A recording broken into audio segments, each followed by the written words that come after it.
Hello guys, आपका इस video में स्वागत है। इस कहानी के स्टार्टिंग में हमें एक पुरानी फैक्ट्री दिखाई जाती है, जहां पर उस फैक्ट्री के अंदर कुछ लोग एक लड़के को हाथ में रस्सी बांधकर लटकाए रहते हैं, जहां पर उसके नीचे कुछ ज़ॉम्बी रहते हैं एक पिंजड़े में।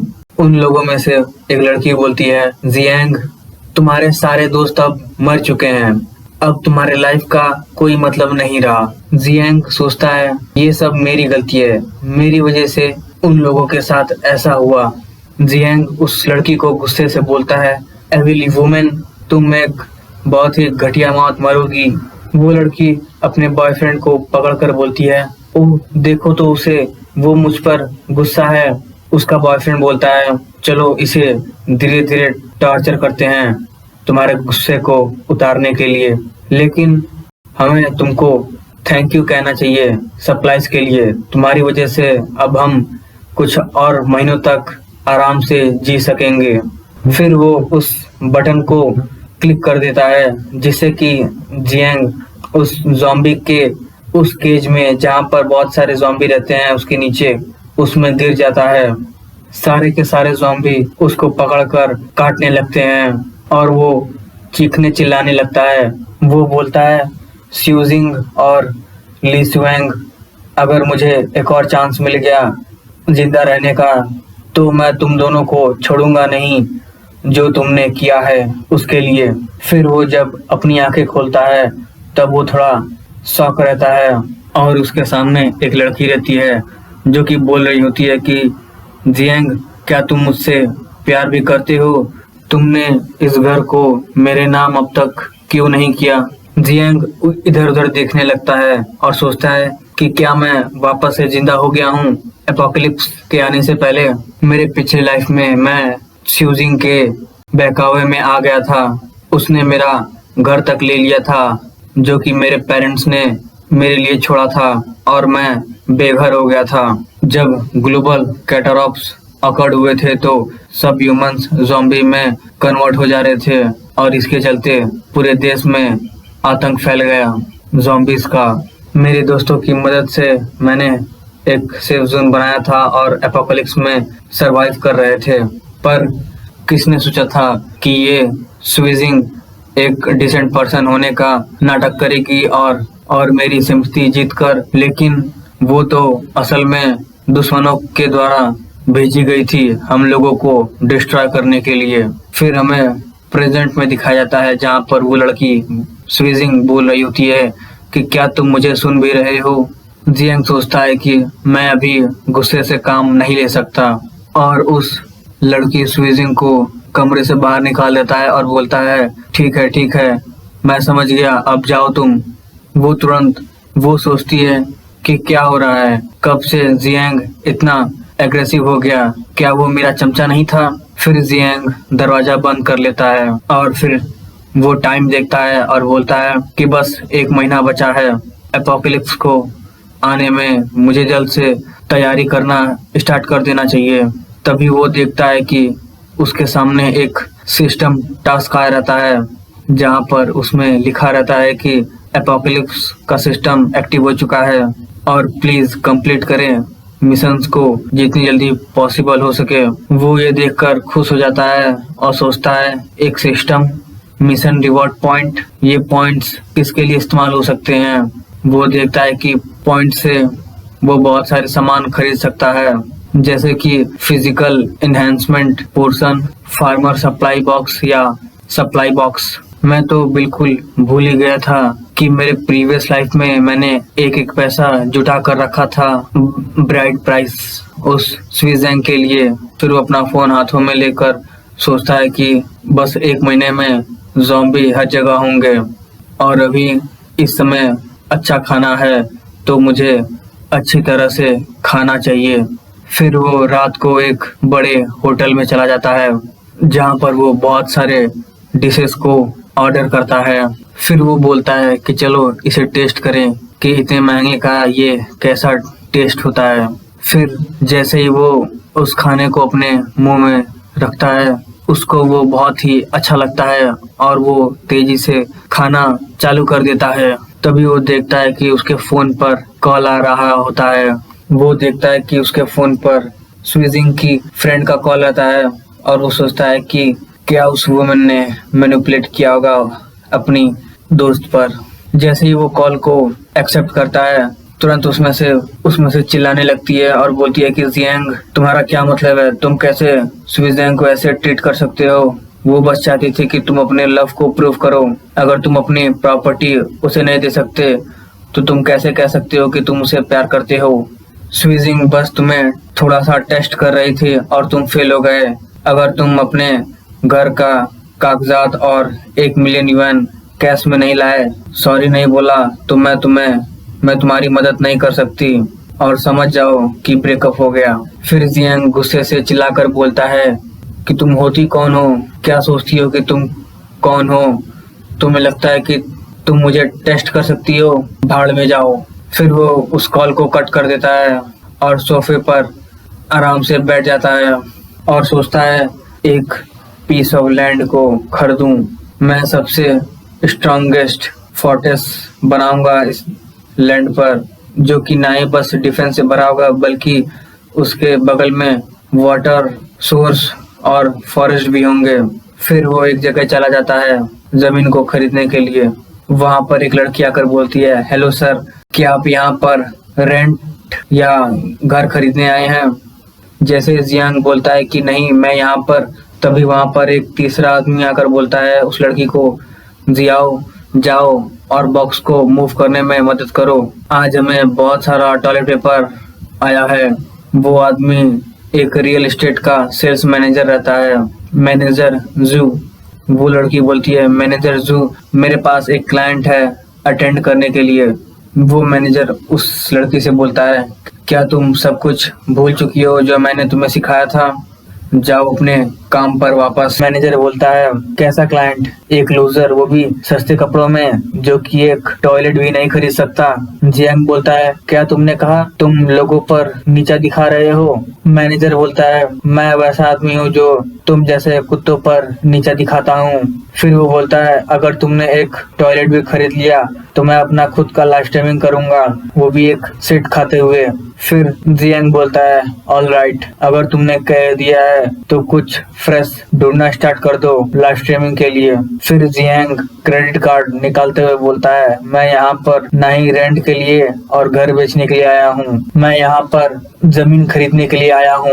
वो दोनों ये सब सुनकर शॉक हो जाते हैं और जो वहाँ पर लोग रहते हैं वो सब भी ये सुनकर शॉक रहते हैं और बोलते हैं सब, क्या जमीन खरीदना? क्या उसे पता भी है कि इसमें कितना पैसा लगेगा? ओ माय गॉडनेस, ये पहली बार है जिसे मैंने देखा है जमीन खरीदते हुए एक असली वेल्दी पर्सन। फिर वो बोलती है, ऑल राइट सर, इधर आइए, मैं आपको डिटेल का इंट्रोडक्शन देती हूँ। फिर वो मैनेजर मन में सोचता है कि कोई भी बोल सकता है, पर जब पैसे देने की बारी आएगी तो मुझे नहीं लगता कि तुम पैसे दे सकते हो। फिर वो लड़की जियांग को लैंड के पेपर देती है और बताती है कि ये सब हम लोग के पास अभी अवेलेबल है। जियांग बोलता है, इन सब की कोई जरूरत नहीं है, मैं तुम्हें अपनी जरूरतें बताता हूँ, अगर उसमें से कोई फिट बैठ रहा है तो मुझे बताओ। जियांग बोलता है, माउंटेन और वाटर के पास रहना चाहिए और ट्रांसपोर्टेशन हो जाना चाहिए, जैसे कि एक फैक्ट्री या लार्ज बिल्डिंग। वो लड़की बोलती है, मुझे सोचने दीजिए। तभी वो मैनेजर आकर बोलता है, एक जगह है ईस्ट डिस्ट्रिक्ट में जो कि इसकी रिक्वायरमेंट्स को पूरा कर रहा है। वो लड़की बोलती है, हाँ, ईस्ट डिस्ट्रिक्ट मैनेजर, क्या आप टी सिटी लैंड के बारे में बात कर रहे हैं जो कि काम नहीं करता?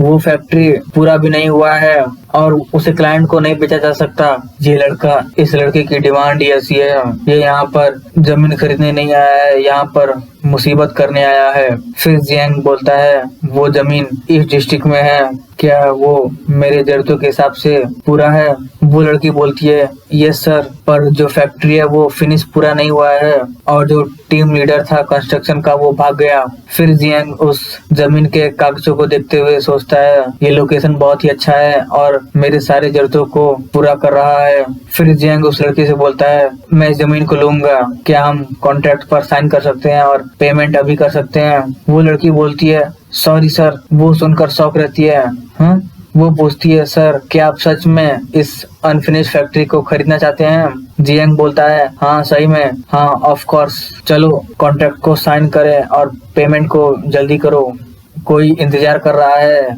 फ्रेश पूप खाने के लिए।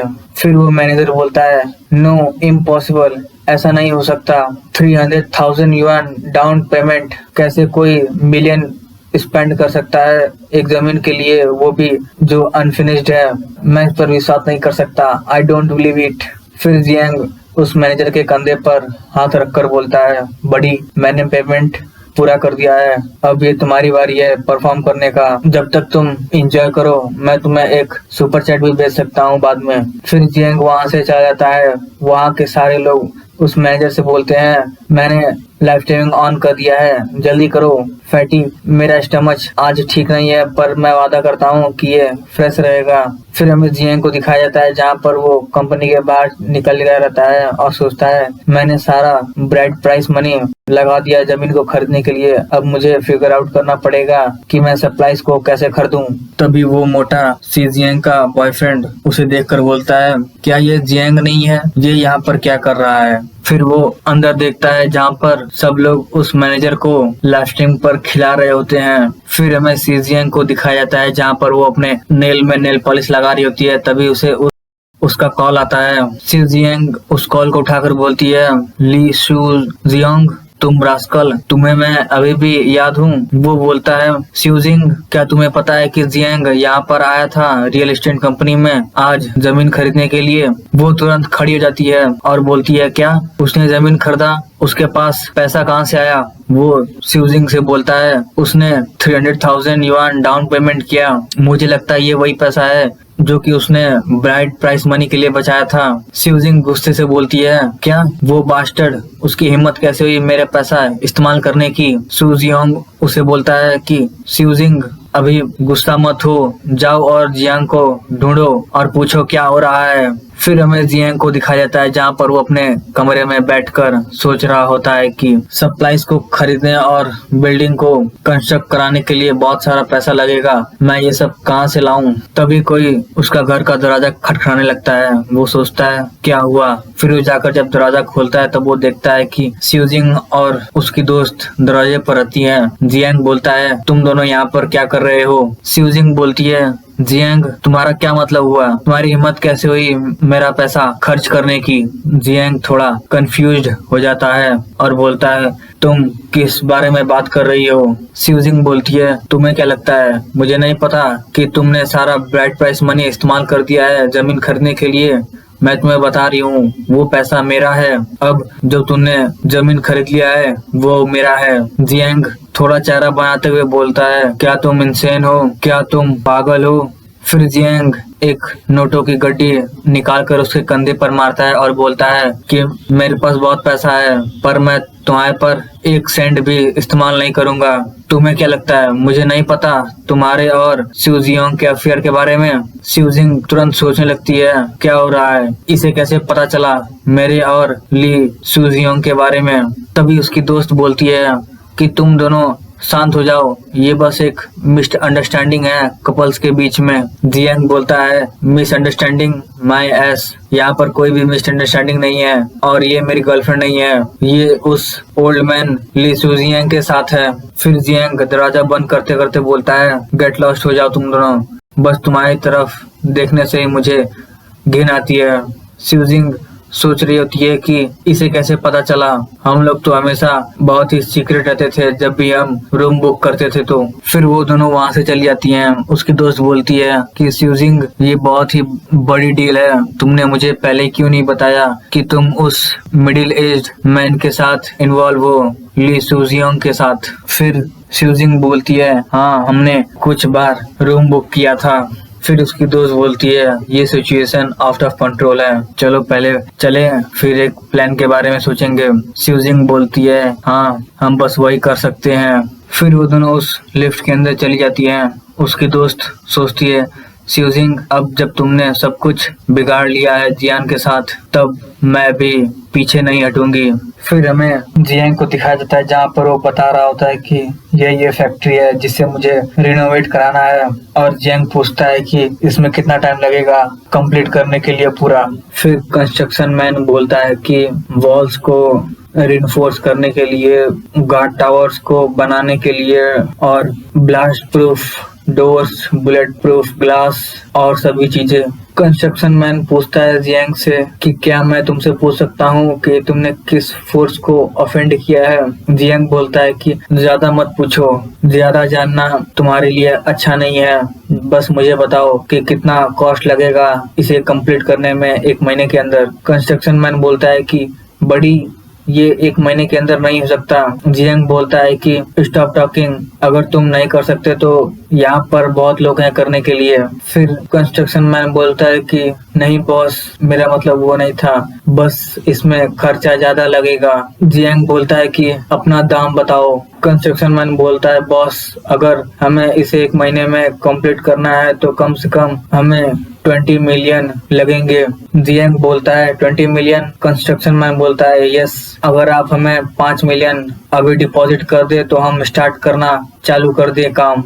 जियांग बोलता है ठीक है, मैं तुमको पैसा 1 हफ्ते के अंदर भेज दूंगा, काम करना स्टार्ट कर दो अभी।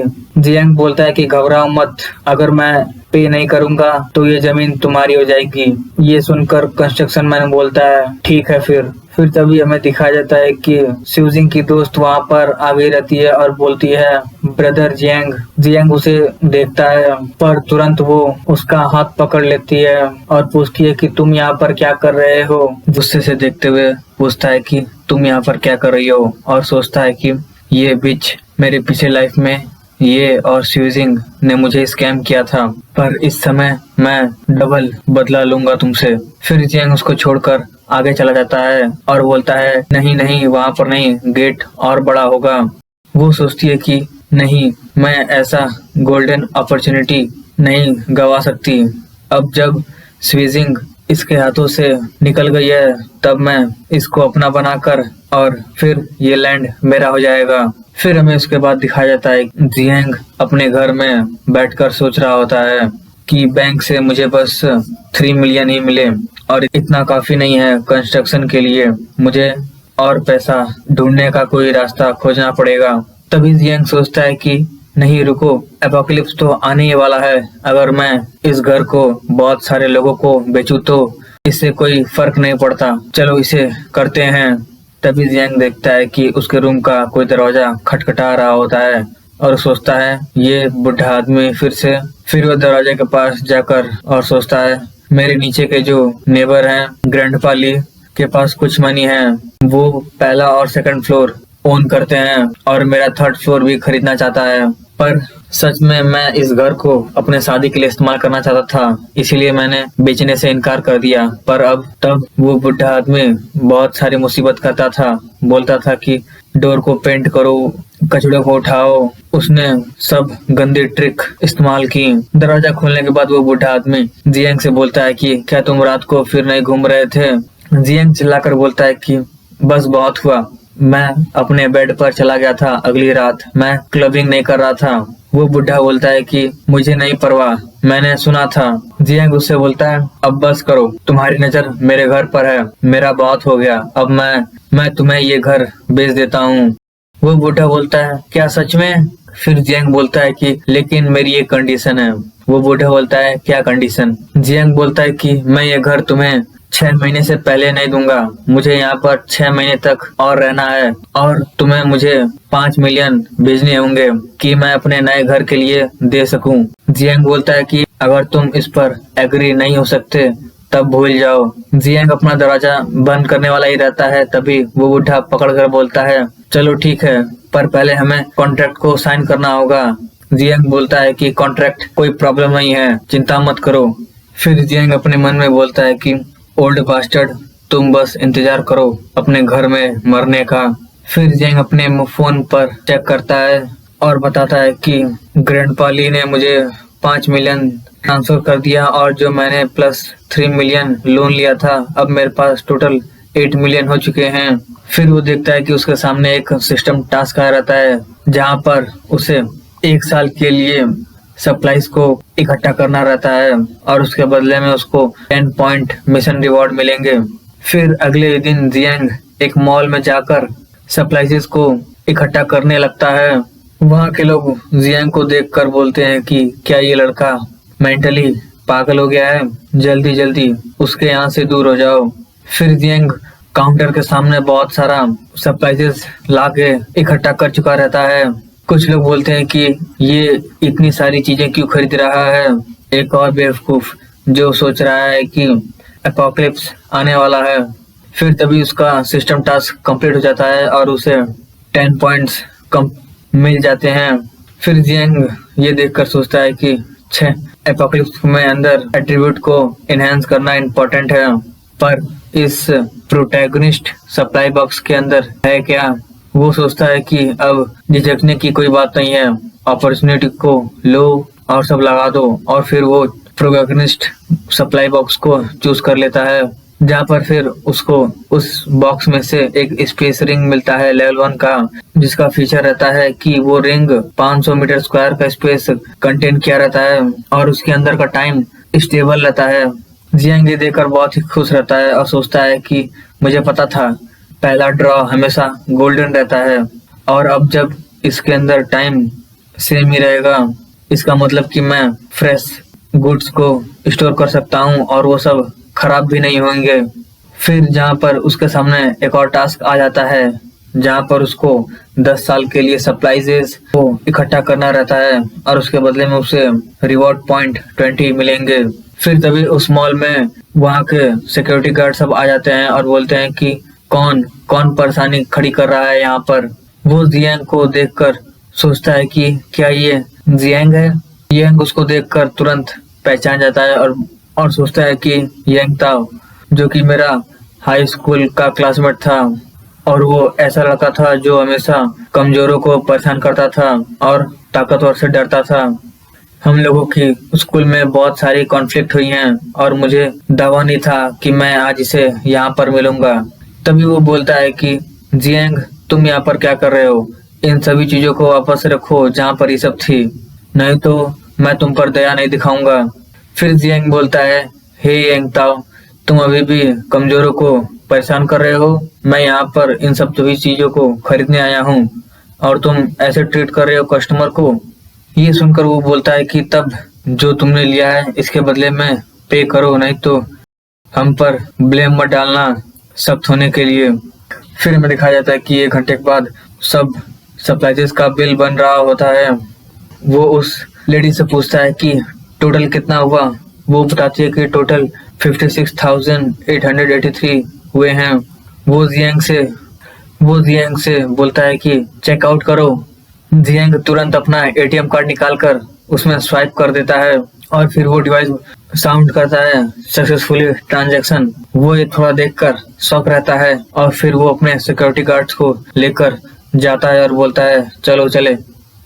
पर जियांग बोलता है रुको। फिर वो घूमकर बोलता है क्या तुम कर रहे हो? जियांग उससे बोलता है कि तुम बहुत ही रूड थे, तुम मुझसे माफी मांगो, नहीं तो मैं इन सभी चीजों को वापस से रिटर्न कर दूंगा। यांग चिल्लाकर बोलता है तुम बहुत ही ज्यादा आगे जा रहे हो, क्या तुम मुसीबत मोल लेना चाहते हो? पर तभी वहाँ के सभी लोग बोलते हैं कि तुम लोगों ने उस पर नीचे देखा और तुम रूड भी थे। अब वो बस एक माफी के लिए कह रहा है, इतना भी तुम नहीं कर सकते? सच में माफी मांगो, अगर तुम माफी नहीं मांगोगे तो हम लोग भी यहाँ से नहीं जाएंगे। मैं ये रिकॉर्डिंग कर रहा हूँ, माफी मांगो, नहीं तो मैं तुम्हें फेमस कर दूंगा। फिर जियांग बोलता है कि माफी मांगो, अगर तुमने माफी मांगा तो मैं इसका 10 गुना कर दूंगा। यांग बोलता है क्या सच में? जियांग बोलता है हाँ सच में, तुम मुझे वो मशीन लाओ, मैं तुम्हें दिखाता हूँ मेरे पास बैलेंस कितना है। फिर वो उस मशीन में स्वाइप करता है और जब यांग उसका बैलेंस देखता है तो शॉक हो जाता है और बोलता है 700,000। जियांग बोलता है माफी मांगो और मैं खरीदता जाऊंगा, मैं झूठ नहीं बोल रहा हूँ। यांग थोड़ा गुस्से में रहता है और वो जियांग से माफी मांग लेता है। फिर जियांग उसके सर पर हाथ रखकर बोलता है याद रखना, कभी भी इतना गैर जिम्मेदार मत होना, समझ गए? फिर वहां से जियांग जाने लगता है। तभी यांग बोलता है कि ब्रदर, तुम इतनी सारी चीजें क्यों खरीद रहे हो? जियांग बोलता है कि इससे तुम्हारा कोई बिजनेस नहीं, मैं एक बड़ी डील की प्लानिंग कर रहा हूँ। फिर जियांग बोलता है, बिग डील? जो चीजें हैं सुपरमार्केट में, वेयर हाउसेस, उसके लिए कम पड़ेगा, तुमको कम से कम एक होलसेलर ढूंढना पड़ेगा। फिर जियांग मुड़कर बोलता है कि जब तुम सुपरमार्केट में काम कर रहे हो तो तुम जानते ही होगे किसी न किसी होलसेलर को। यांग बोलता है कि हाँ ऑफ कोर्स, तुम्हें याद है जियांग वो होलसेल के बिजनेस में है अब। फिर यांग उसको कॉल लगाकर बोलता है, ब्रदर मैंने एक तुम्हारे लिए बिग क्लाइंट ढूंढा है। जियांग यहाँ पर सोच रहा होता है कि यांग अभी भी उस जियांग के लिए काम कर रहा है, क्या पता इन्होंने कितना इनकम कमाया होगा इस सुपरमार्केट से, धोखे से। फिर हमें दिखाया जाता है कि यांग और जियांग दोनों साथ में उसके यहाँ चले जाते हैं और तभी वहां पर एक कार तेजी से आती है। जियांग सोचता है, डैम, ये इतनी एरोगेंटली से ड्राइव कर रहा है, लगता है ये कभी इसके पहले स्कैम नहीं हुआ है।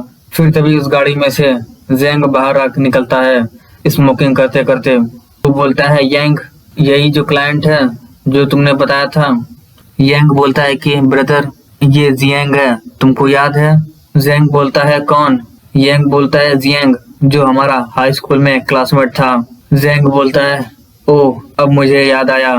फिर वो अपने सिगरेट का धुआं जियांग के फेस पर उड़ाता है और बोलता है, वो लड़का जिसके में थोड़ा दम था। तो यहाँ पर खत्म होता है हमारा वीडियो। अगर आपको वीडियो पसंद आए तो वीडियो को लाइक और चैनल को सब्सक्राइब करें। मिलते हैं आपसे नेक्स्ट पार्ट में।